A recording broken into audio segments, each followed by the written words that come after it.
नहीं, जिनके रग रग में सनातन परंपराओं का, रामानंद संप्रदाय का, जिनके आचार्य परंपराओं के लिए, जिस परंपरा के लिए जिनका जीवन समर्पित था, ऐसे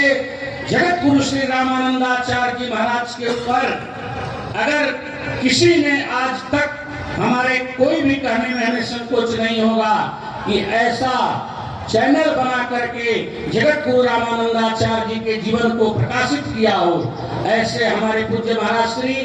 जिन्होंने रामानंद संप्रदाय के गौरव को बढ़ाया, जन जन तक पहुंचाया, कि हम लोगों ने दूरदर्शन के माध्यम से भी हम लोगों ने अपने आचार्य जी की जीवनी को, उनके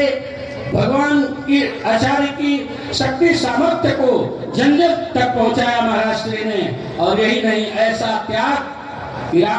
श्री रामानंद विश्वविद्यालय भी बना करके हमारे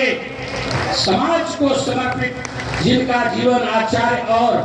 रामानंद संप्रदाय के लिए समर्पित रहा, ऐसे पूज्य महाराज श्री की तपस्थली जो है वह हम लोग दर्शन कर रहे हैं। बड़े भाग्यशाली हैं महाराज श्री से जुड़ने वाले लोग कि जो आकर के आपको अपने जीवन में, क्योंकि भगवान श्री राम का जो प्राकट्य हुआ इस धराधाम पर, वह यज्ञ से ही प्रारंभ हुआ है। जिस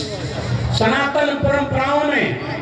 16 संस्कार में भी एक संस्कार है, उस संस्कार में भी हमारे भगवान राम का प्राकट्य इस धराधाम पर अगर होता है तो यज्ञ के माध्यम से होता है, और उस यज्ञ के भी हेतु अगर कोई है तो वह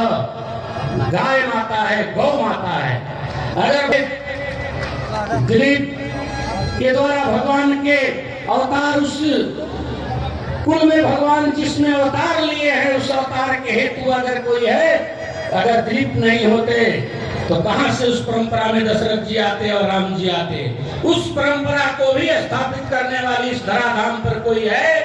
तो गौ माता है, जिसमें 33 करोड़ देवताओं का निवास है। वो गौ माता के माध्यम से भगवान इस धराधाम पर आते हैं और भगवान अपने जीवन में यज्ञ को स्वीकार करके प्रकट होते हैं। और भगवान जब प्रकट होते हैं तो देखिए, भगवान के जीवन में भगवान का जन्म का हेतु भी यज्ञ होता है। और जब बच्चा बड़ा होता है तो हर माता पिता की इच्छा होती है कि उसका प्रभाव समाज में, उसकी पहचान कैसे हो। तो पहला जीवन में भगवान राम का अयोध्या से बाहर जाने